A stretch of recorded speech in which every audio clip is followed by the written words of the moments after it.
오늘 우리가 함께 볼 하나님의 말씀은 창세기 14장 17절부터 20절까지 말씀입니다. 창세기 14장 17절부터 20절까지 말씀 제가 봉독하겠습니다. 17절입니다. 아브라함이 그돌라오멜과 그와 함께한 왕들을 쳐부수고 돌아올 때에 소돔 왕이 사회 골짜기 곧 왕의 골짜기로 나와 그를 영접하였고 살렘 왕 멜기세덱이 떡과 포도주를 가지고 나왔으니 그는 지극히 높으신 하나님의 제사장이었더라.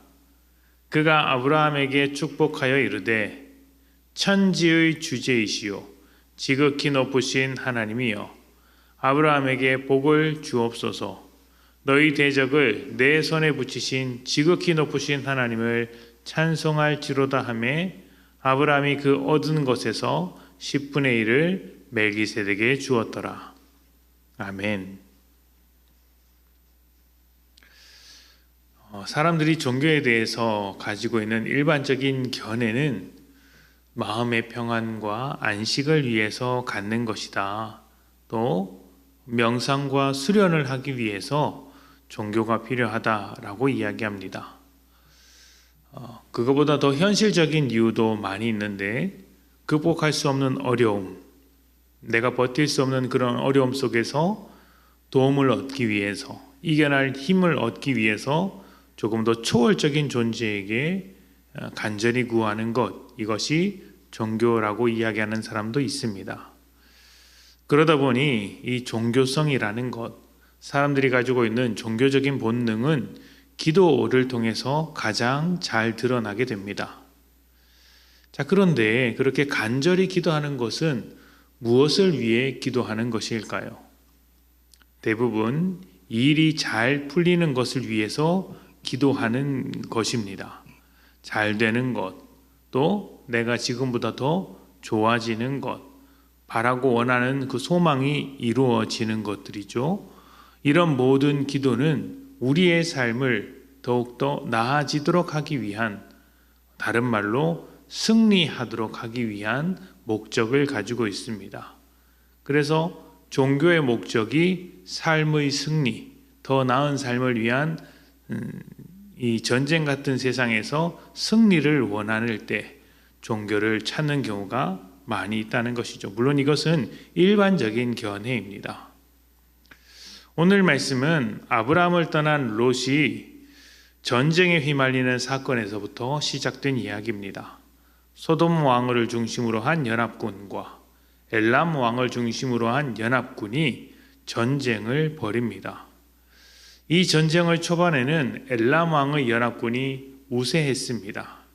그들은 소돔 땅으로 들어가서 약탈했고 많은 재산을 가져왔으며 수많은 사람들을 포로로 사로잡았습니다.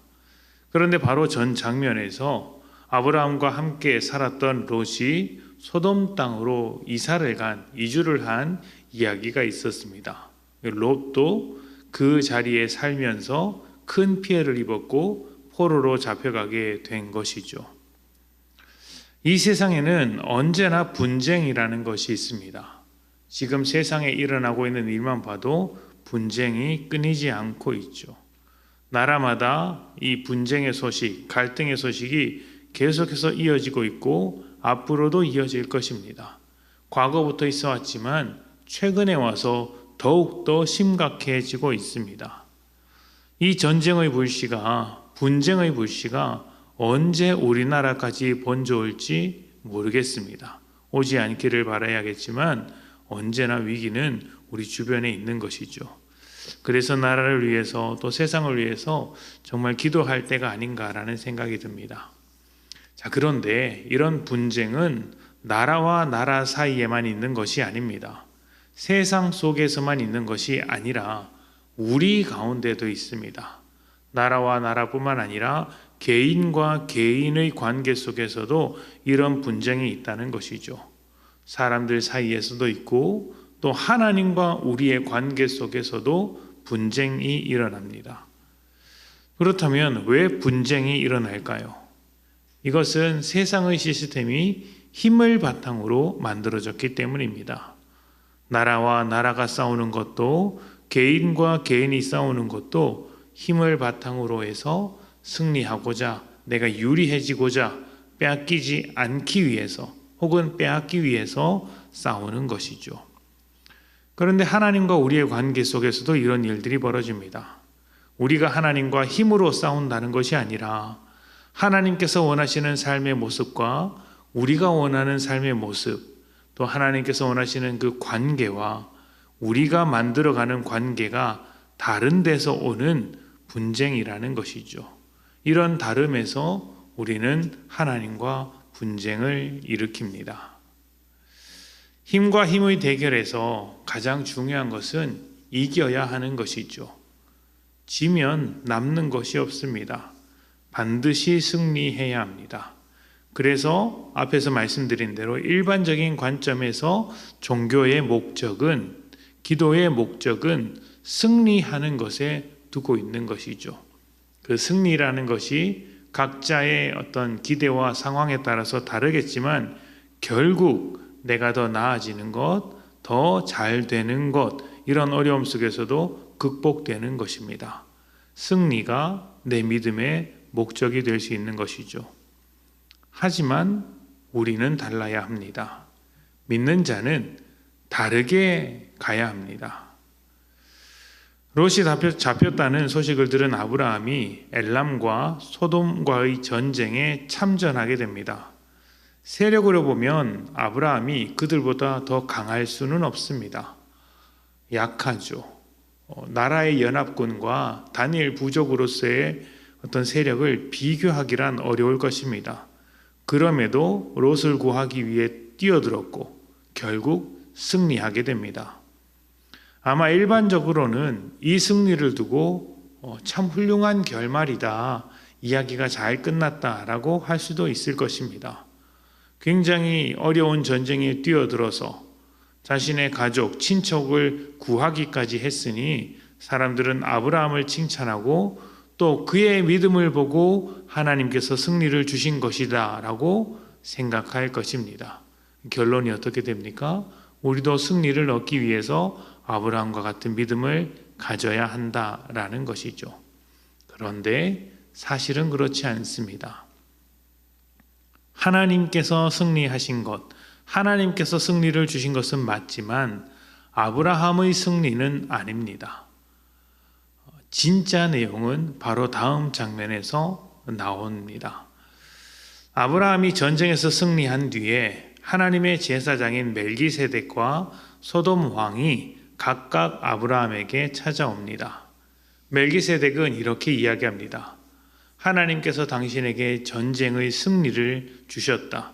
하나님께서 허락하셨기에 승리를 한 것이다.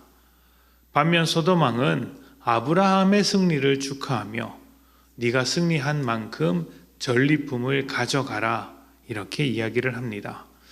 전리품은 전쟁에서 승리한 자의 당연한 권리입니다. 특히 이 당시 시대는 전리품은 전쟁의 목적이 되기도 했기 때문에 승리한 사람은 반드시 이 전리품을 가져가게 되어 있습니다. 그래서 소돔 왕의 입장에서는 아브라함의 승리를 축하하며 전리품을 가져가라고 한 것이 너무나도 당연한 이야기였던 것이죠. 그런데 아브라함은 어떻게 하였습니까? 그는 하나님의 제사장인 멜기세덱에게 11조를 드립니다. 이 11조를 드림으로써 전쟁에서의 승리가 자신의 승리가 아니라 하나님의 승리인 것을 고백했습니다. 동시에 소돔 왕이 주려고 했던 전리품을 거절함으로써 소돔 왕의 권위를 거절합니다. 내가 소돔 왕 덕분에 부자가 되었다는 소리를 듣지 않기 위해서 이 전리품을 거절한다라고 선언한 것이죠. 아브라함의 승리는 전쟁이 아니라 바로 여기에 있습니다.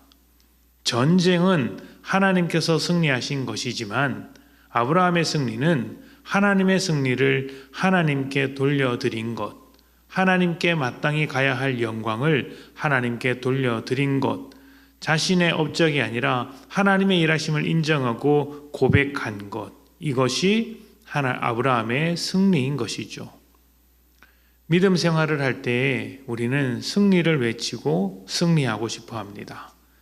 그래서 어떤 문제를 해결했을 때, 큰 일을 이루었을 때, 세상이 놀랄 만한 일을 해냈을 때 우리는 그것을 승리한 것으로 착각할 수 있습니다. 물론 그것이 승리일 수 있겠지만 확실히 해야 합니다. 그것은 하나님께서 우리에게 주신 승리입니다. 그렇다면 우리가 이루어가야 할 승리는 무엇입니까? 하나님께서 우리에게 주신 그 승리를 감사하는 것, 또 겸손하게 살아가는 것입니다.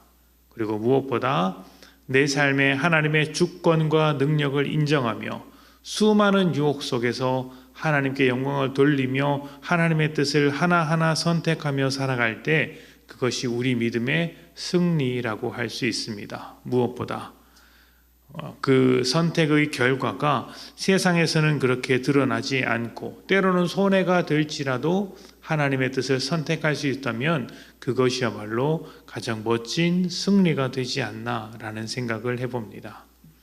오늘 하루 여러분은 많은 선택을 하게 되실 것입니다.